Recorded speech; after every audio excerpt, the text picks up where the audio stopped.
నేను ఒకటే రాష్ట్రంలో ఉండి అందరికి విజ్ఞప్తి చేస్తున్నా. ఎన్టీ రామారావు గారు అన్నదానం ప్రవేశపెట్టారు తిరుమల పైన. దాన్ని కూడా నాసిరకం భోజనం పెట్టే పరిస్థితికి వచ్చారు ఇటీవల కాలంలో. దానిపై కూడా అనేక కంప్లైంట్లు, కడాన ప్రసాదంపై కూడా కంప్లైంట్లు వచ్చే పరిస్థితికి వచ్చింది. ఇవన్నీ కూడా నాణ్యమైనటువంటి అక్కడ ఏవైతే మన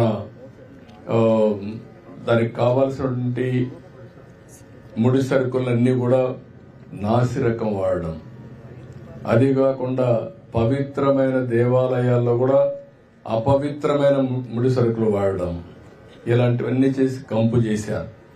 ఇప్పుడిప్పుడే అక్కడ కూడా స్ట్రీమ్ లైన్ చేశాం.